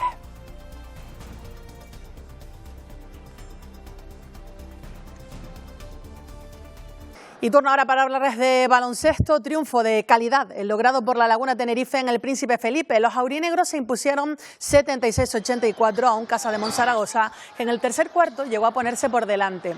Jaime Fernández, en un excelente momento de forma, lideró el ataque con 16 puntos y 19 de valoración. Es el 6º triunfo de los de Chus Vidorreta, que se sitúan a uno de los colíderes, el Valencia y el Real Madrid. Y nueva derrota del Dreamland Gran Canaria ante su afición, esta vez ante el Barça de Xavi Pascual. Un encuentro que estuvo muy igualado hasta el descanso, con 46 puntos para ambos equipos. Ya en la reanudación, los de Jaka Lakovic fueron por más, pero les faltó efectividad en el choque, anotando únicamente 5 triples de los 22 intentos realizados. Al final, 61-72 para los catalanes. Y este próximo fin de semana no hay Liga ACB. La selección española disputará esta semana 2 partidos de clasificación para el Mundial. El jueves en Dinamarca y el domingo en Tenerife, en el Santiago Martín y ante Georgia. En la familia, ya saben, un canario, Fran Guerra, y otro invitado, Miguel Allen. Además de los jugadores del Canarias y el Granca, Jaime Fernández y Miquel Salvó. Se concentran desde hoy en Guadalajara, donde entrenan esta misma tarde. Voleibol, otro fin de semana con competición al más alto nivel. En la Superliga masculina, 2 victorias y 1 derrota. Ganaron por 3-0 el Cisneros, la Laguna al Tarragona y el Guaguas al Manacor. Mientras el bus líder San Roque perdió por 2-3 en casa ante el Grupo Erce Soria. Y en la Liga Iberdrola femenina, 2 victorias y 2 derrotas. Perdieron el Saire por 3-2 en su visita al Arenal MB de Lugo y el Emalsa Gran Canaria por 3-0 ante el Quieles Ocuellamos en Ciudad Real. Las victorias fueron en casa para el Heidelberg por 3-1 ante el Aro Rioja de Logroño y para el Tenerife Libes La Laguna por 3-2 ante el Fundación Cajasol de Sevilla.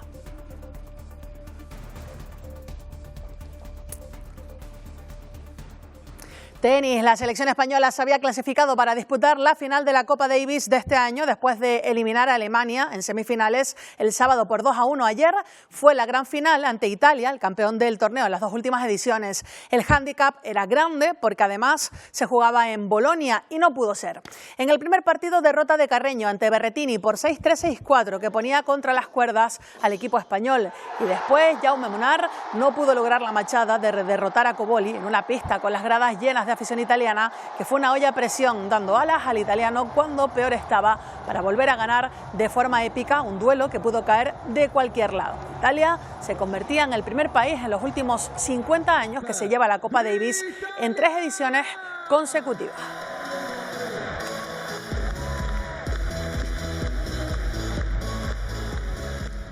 Y ahora nos vamos al mar, al Muelle Deportivo de Las Palmas de Gran Canaria, porque ayer despedía a los participantes de la edición número 40 del Atlantic Rally for Cruises, la ARC, uno de los eventos náuticos transoceánicos más importantes del mundo. La regata reúne este año a navegantes de 33 nacionalidades, consolidando una vez más su carácter internacional. 150 embarcaciones zarparon rumbo a la isla caribeña de Santa Lucía, a unas 2.700 millas náuticas de distancia, lo que es lo mismo, 4.345 kilómetros. La travesía atlántica combina espíritu deportivo, aventura y convivencia en alta mar.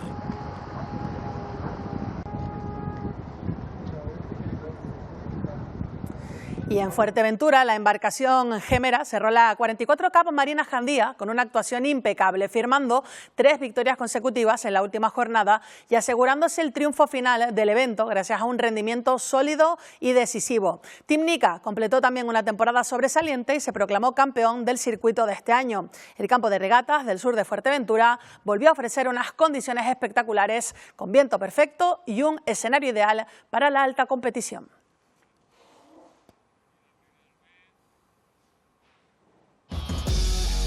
Y también concluyó la 4ª edición de la Regata Internacional Las Teresitas, una cita para la clase Optimis, victoria de Faina Tavío y de Julián Suárez, ambos del Real Club Náutico de Arrecife, en la categoría sub-16. La representante de Lanzarote, además con su compañero, fue segunda. Carla del Rosario, del Real Club Náutico de Tenerife, fue la ganadora en sub-13 femenino y el mencionado Julián Suárez también lo fue en sub-13.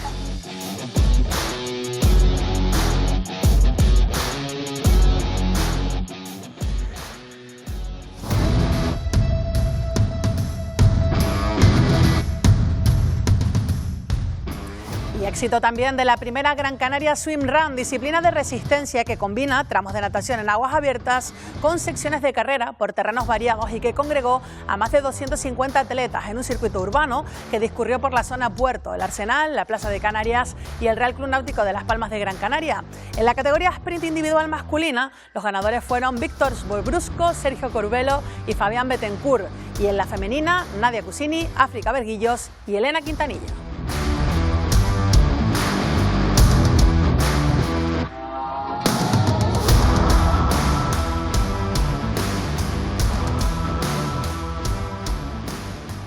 Bueno, pues hasta Hasta aquí la información deportiva de este lunes. Isaac, Pilar, con muchas cosas, además muy positivas, las que nos han dejado nuestros equipos y deportistas. Muy bien, gracias, buenos días. Gracias, hasta mañana. Y se lo hemos contado a lo largo de toda la mañana, incertidumbre, confusión en Venezuela hasta ahora porque Estados Unidos está preparado para una operación en el país caribeño. Eso sí, no se sabe ni cuándo ni qué tipo de intervención se trata. La tensión va en aumento. Desde hoy Donald Trump ya designa al Cártel de los Soles como grupo terrorista y asegura que Nicolás Maduro lo lidera.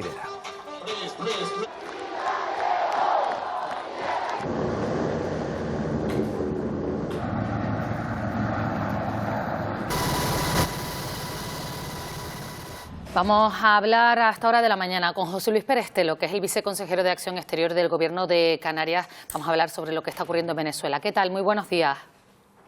Buenos días, Canarias. Buenos días a todos los telespectadores. Estamos viendo que Estados Unidos aumenta esa presión sobre Venezuela, que teme pues que haya una intervención militar inminente. ¿Cómo se ve desde aquí, desde Canarias, desde el Gobierno de nuestro archipiélago? Bueno, con mucha preocupación. Todo lo que sea un movimiento armado indudablemente genera mucha preocupación, mucho temor, porque no olvidemos que Venezuela es un lugar donde muchísimos canarios han hecho su vida y donde muchos canarios siguen haciendo su vida. Hoy hay más de 60.000 canarios que están, digamos, con registro consular, lo que eso significa que son muchos más los canarios que viven en Venezuela y por tanto tenemos que asistir con preocupación a estos movimientos que no sabemos muy bien el alcance, pero que indudablemente nos tienen que preocupar. ¿Y qué acciones, señor Perestelo, se están llevando a cabo desde el Gobierno de Canarias para atender precisamente a todos esos canarios que se encuentran en ese país? Bueno, fundamentalmente el Gobierno de Canarias mantiene una política activa de atención sociosanitaria, de atención directa a las personas, a los canarios que viven en Venezuela. Tenemos una delegación del Gobierno de Canarias en Caracas que permanentemente está en contacto con todas las entidades canarias.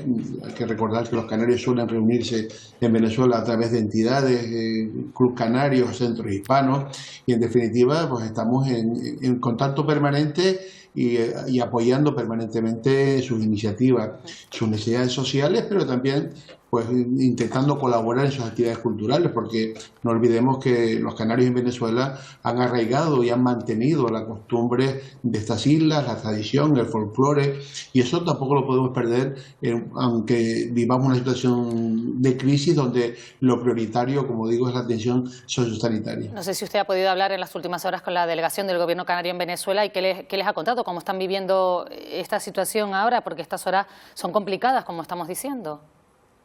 Bueno, yo he estado en diálogo permanente, lógicamente, desde que conozco las primeras noticias, desde que se conoce que la Administración Federal de Aviación Americana avisa del peligro y que algunas compañías aéreas empiezan a hablar de no operar con Venezuela, pues lógicamente todo el mundo tiene esa preocupación, porque indudablemente parece que puede ocurrir algo que nada deseable.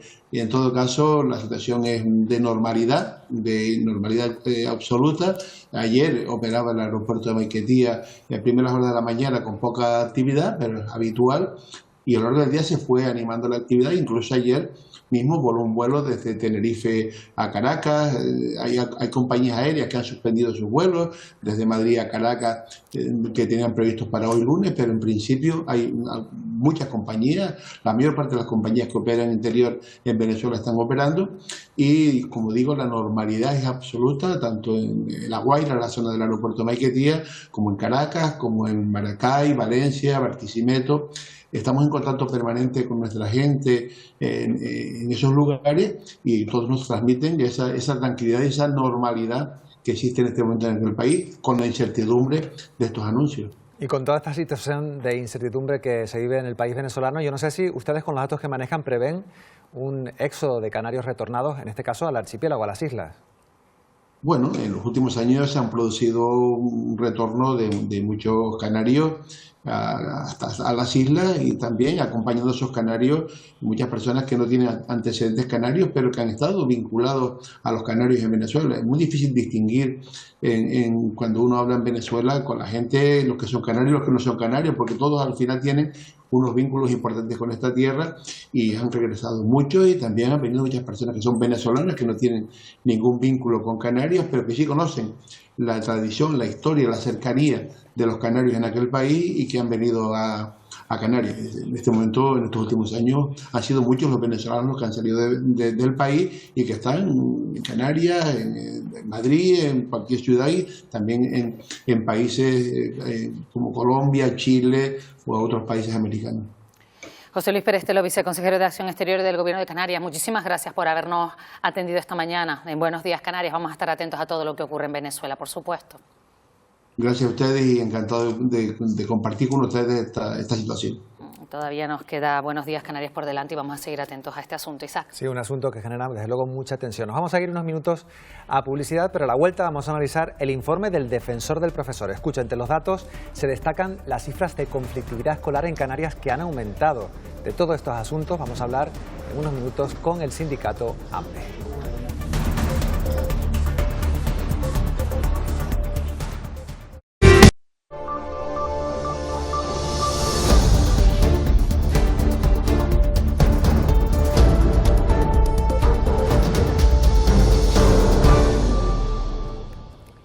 Buenos días, Canarias. Seguimos muy pendientes de Venezuela porque allí desde luego Estados Unidos ha nombrado a partir de hoy terrorista a Maduro. Hay muchísima tensión. Vamos a hablar con José Ramón Arbelo, presidente de la Casa Canaria en Venezuela. Señor Arbelo, buenos días.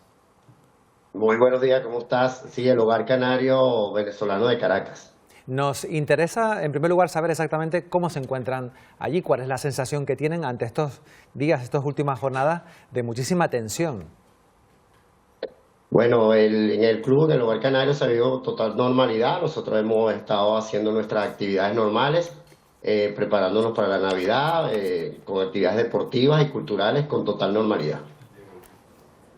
Y estamos viendo que aquí en España estamos siguiendo con especial atención todo lo que ocurre, ¿no? Y aquí hay una comunidad en Canarias, una comunidad venezolana, pues muy preocupados. ¿Cuál es el mensaje que le dan a todos los vecinos y vecinas que aquí tenemos que son venezolanos, que están mirando con preocupación lo que ocurre en su país?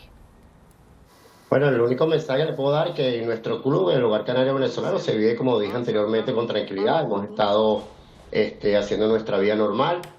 Y bueno, seguimos esperando que en el Hogar Canario y en toda Caracas y en toda Venezuela se siga viviendo con normalidad. Y han tenido muchos inconvenientes con el tema de que se haya suspendido el tráfico aéreo. No sé si están en contacto con personas que pensaban salir del país estos días o precisamente regresar. Sí, bueno, algunos socios se han visto afectados por la suspensión de vuelos en nuestro club. Muy bien, pues seguiremos desde luego muy pendientes a todo lo que ocurra por esa importante comunidad canaria que se encuentra en Venezuela. José Ramón Arbelo, que es el presidente del Hogar Canario Venezolano, muchísimas gracias por atendernos. Buenos días. No, gracias a ustedes. Buenos días, que le vaya bien. Bueno, pues desde luego, Pilar, vamos a seguir, como decimos, pendientes de todo lo que ocurre en Venezuela durante estas jornadas, ¿no? Por supuesto, mirando desde siempre aquí desde Canarias, lo que decimos ya la novena isla, ¿no? A Venezuela. Y por otro lado, les vamos a contar que el defensor del profesor atendió a 171 docentes por conflictividad escolar en Canarias durante el curso 2024-2025. Bueno, esos son datos que están incluidos en una memoria, la memoria del Sindicato de Profesionales de la Enseñanza, AMPE Canarias, en la que se advierte de que se trata de la cifra más alta de los últimos 17 años y el quinto incremento anual consecutivo. Los problemas más habituales son las dificultades para dar clases, las amenazas, las faltas de respeto, con un incremento de agresiones físicas y ciberacoso. AMPE Canarias afirma que si bien estos registros no responden a una realidad generalizada, sí confirman pues esa tendencia en aumento preocupante en el sistema educativo. Bernardo Huerga es responsable del defensor del profesor en la provincia de Las Palmas y nos atiende a esta hora de la mañana. ¿Qué tal? Muy buenos días. Muy buenos días, gracias por hacerse eco de este informe del defensor del profesor de AMPE Canarias. Claro, es que sin duda nos sorprende. Si abrimos un aula aquí en Canarias en general, o sea, yo sé que son casos determinados, pero ¿qué nos encontramos? Todo eso que acabamos de hablar, de faltas de respeto, de agresión, ¿qué está ocurriendo con el profesorado? Bueno, primero decir como prólogo que este informe no es más que la punta del iceberg, ¿vale? Es como una especie de termómetro, de barómetro de la situación de la convivencia en las aulas canarias. No significa que lo que refleja el informe sea general, ¿vale? Es simplemente la punta del iceberg. Sí que es verdad que el problema más importante es todo lo relativo a poder empezar para dar una clase, ¿no? El tiempo que se tarda en lograr esa convivencia y esa atención necesaria para que el proceso de enseñanza-aprendizaje se lleve a cabo con total normalidad o con la máxima normalidad. Señor Huerga, en ese análisis que usted ha comentado, en ese termómetro, nos llama la atención que en primaria aumentan los casos de conflictividad y sobre todo el papel que juegan las familias también en esos conflictos con los profesores, ¿no? Sí, correcto. Normalmente suele ser un dato bastante habitual que la conflictividad con las familias ocurra en esta etapa, ¿no? Es normal porque los niños y las niñas en esta etapa son menores y ha habido un repunte de un caso más, y realmente en relación al informe del año pasado los casos de agresiones de familias han subido de 3 a 4. No es un dato excesivamente resaltable, pero sí que nosotros resaltamos que desde el curso 19-20, desde el COVID-19, ha habido una progresión en este tipo de casos y en otros casos también de agresiones a docentes por parte del alumnado, lo cual sí que es reseñable, resaltable y es un dato que conviene analizar y tener en cuenta para buscar sobre todo soluciones, que es lo que nosotros pretendemos al plantear curso tras curso, año tras año este informe, y buscar soluciones conjuntas incluso con las propias familias. Y un apunte, porque no solo estamos hablando de lo que ocurre dentro del aula, sino también se habla en ese informe del ciberacoso al profesorado. Sí, las nuevas tecnologías no son ajenas a estas nuevas maneras de romper la convivencia en el aula, ¿no? Y se están dando cada vez más casos porque, además ahora, incluso con la irrupción de la IA, de la inteligencia artificial, esto se ha perfeccionado mucho más a través de buscar imágenes de docentes, de fotografías, modificarlas y compartirlas en grupos, en redes sociales, ¿no? Esto se está dando, pues repito, a la par que va aumentando el uso de las nuevas tecnologías y sobre todo ahora mismo de la inteligencia artificial. Son muchos factores, desde luego, pero yo no sé si, por ejemplo, la ratio, que sean más elevadas de lo normal, de lo establecido, influye en ese aumento de los conflictos por quinto año consecutivo, tenemos que recalcar.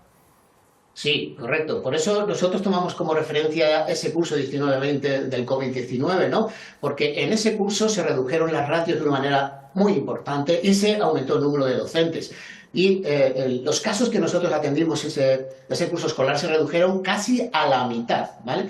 Con lo cual nosotros deducimos que efectivamente reducir las ratios, aumentar el número de docentes y, por cierto, también un dato que probablemente no se haya estudiado a nivel de educación, ¿no? Ese rigor en la normativa de los propios centros que ocurrió en ese curso escolar hizo que la convivencia mejorara, ¿no? Pero de una manera importante. De ahí que la importancia, repito, de reducir ratios, de mejorar también el número de docentes, sobre todo en determinadas especialidades como atención a la diversidad, incluso personal administrativo, ¿no? Porque nosotros también achacamos ese aumento de la burocracia, de la carga burocrática que tenemos los docentes, a un aumento de la conflictividad o al menos al no poder atender convenientemente esta cuando se produce. Ahí, pues sin duda, pues van algunas claves de por dónde va la solución. ¿Qué respuesta tienen ustedes por parte de la Consejería? Sí, bueno, estamos ahora mismo en una fase de negociación, casi de aprobación de la ley de autoridad del docente, lo cual nosotros consideramos que es un paso muy importante. No porque queramos volver a un autoritarismo, no, porque nosotros pensamos que el docente necesita una autoridad ética y una autoridad profesional. Sí que es bien sabido que nosotros los docentes tenemos que ganar la autoridad en el aula, sí, pero sin un respaldo institucional, sin un respaldo formal, esa autoridad en el aula no sirve para nada, ¿no? Y evidentemente también tenemos que mencionar el reciente acuerdo de reducción de ratios que se ha firmado con la Consejería de Educación, que también va a contribuir sin duda alguna a esa mejora de la convivencia en las aulas. Ojalá que el próximo informe de mejores datos. Muchísimas gracias, Bernardo Huerga, responsable del Defensor del Profesor en la provincia de Las Palmas. Gracias por atendernos. Buenos días. Buenos días, muchas gracias a todos y a todas. Bueno, y antes de terminar, como siempre, dejamos la actualidad a un lado y vamos con la actualidad del día, que también está con la calima, sí, que está llegando. La actualidad, Pilar, pasa por la calima. Emilia González, ¿qué es lo que ocurre? ¿Qué pasa con la calima en Canarias? ¿Tenemos que estar prevenidos cuántos días? ¿Qué tal, equipo? La actualidad pasa hoy por el antihistamínico, sobre todo para personas como yo que somos alérgicos a este polvo en suspensión que todavía pues no me he recuperado. Bueno, pues seguimos con calima, sobre todo las concentraciones están siendo bastante bastante importantes. Había activado ya, emitido un aviso amarillo por estas concentraciones y porque además se puede reducir la visibilidad a 3.000 metros. Y así vamos a continuar hasta mañana por la tarde. Vamos a hacer un análisis de todo lo que vamos a tener durante las próximas horas. Vamos a empezar con la imagen de satélite, que no sé si se aprecian bien, pero vemos esa nube de polvo que salía en las últimas horas, sobre todo afectando a Fuerteventura y Lanzarote. Bueno, pues esa nube de polvo también la tenemos hoy ya en las islas centrales. De hecho, van a incrementarse en Tenerife y en Gran Canaria. Pero es que además, aparte de esa nube de polvo, entre los 600 y los 1.300 metros tenemos que está concentrada esa nube por encima, y por debajo tenemos algo de humedad. Y además de eso tenemos aire frío en las capas altas de la atmósfera y también humedad en las capas más cercanas, en la costa, y por eso esta nubosidad que vemos aquí, que puede generar interacción y puede generar algún tipo de nube convectiva, por ejemplo, en el entorno del Teide. Enseguida lo vamos a ver. Vamos a quedarnos con la previsión de hoy, porque hoy lo que vamos a tener es pues un cielo muy gris, un cielo muy blanquecino, con polvo en suspensión, concentraciones importantes, luego lo veremos, en todas las islas. En menor medida en La Palma y en la isla del Hierro, pero en el resto sí va a seguir. Además, ese viento va a seguir flojo del sureste, más bien entrando desde el continente africano. La situación marítima se mantiene con fuerte marejada en las costas del norte y con marejadilla en las del sur, aunque va a mejorar también durante las próximas horas. Y unas temperaturas que, por ejemplo, ayer la máxima en Tenerife 30,01 en Tenerife Sur y la mínima 1,5 en Izaña, una amplitud térmica bastante grande. Hoy las máximas también llegarán por encima de los 28 grados en general, sobre todo en zonas de costa. Vámonos con la previsión para las próximas horas. En las próximas horas vamos a tener este totum revolutum, ¿no?, que tenemos ese viento variable ahí, pero mañana por la tarde empieza a soplar el alisio y eso va a hacer que limpie mucho el ambiente de esa calima. Además, también va a hacer que bajen ligeramente las temperaturas. Será un descenso progresivo. ¿Se va a ir la calima? Sí, mañana por la tarde se va a ir, pero es probable que el jueves vuelva a haber otro pequeño pulso. Vamos a ver con esa calima lo que tenemos hoy, fíjense, orientales y las islas centrales, pero durante las próximas horas mañana se va a limpiar, esos tonos azules indican que se limpian y luego no llega esta previsión de calima, pero el jueves podría salir un nuevo pulso.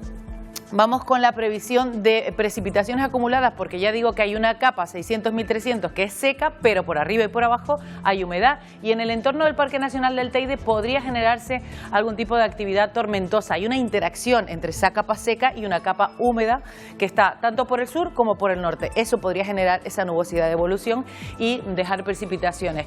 Mañana durante la jornada de hoy en la isla de Tenerife y a partir de mañana por la tarde también en la isla de La Palma. Al final ya veremos qué pasa. Hoy nos vamos a despedir con una imagen pues que indica muy bien lo que está ocurriendo, una capa seca, la vemos aquí en Teror, esta es una imagen de Job Marrero alemán, y una capa húmeda con desarrollo hacia arriba, que está un poquito más arriba, por encima de esos 1.300, 1.500 metros. Así que tenemos un poco de todo. La calima va a seguir, sí, mañana por la tarde se retira, el miércoles estará el cielo más limpio, pero el jueves podría entrar otro pequeño pulso. No será tan consistente como este, pero bueno, lo podríamos tener. De momento es lo que podemos ir avanzando. A ver si te encuentras mejor entonces, cuando se vaya, aunque sea por a base de antihistamínicos y antigripales. Esto a seguir así por lo menos hoy, ¿no?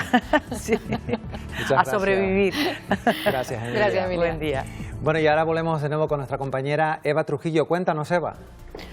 ¿Qué tal, Isaac? Pues estamos pendientes de la Policía Nacional. En esta ocasión nos solicita colaboración ciudadana para detener a los fugitivos más buscados en España. Son 10.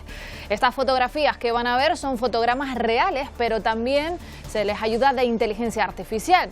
Si tiene algún dato, pues la policía ha habilitado un correo electrónico para ponernos en contacto con ellos. Los más buscados @policia.es.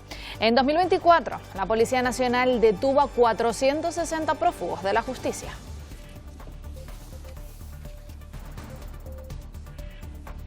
Y el Gobierno central ha dado por cumplida la orden emitida por el Tribunal Supremo de acoger a los menores migrantes no acompañados. Desde el Gobierno de Canarias lamentan que se haya tardado tanto. En Buenos Días Canarias hemos escuchado a la directora de Protección a la Infancia.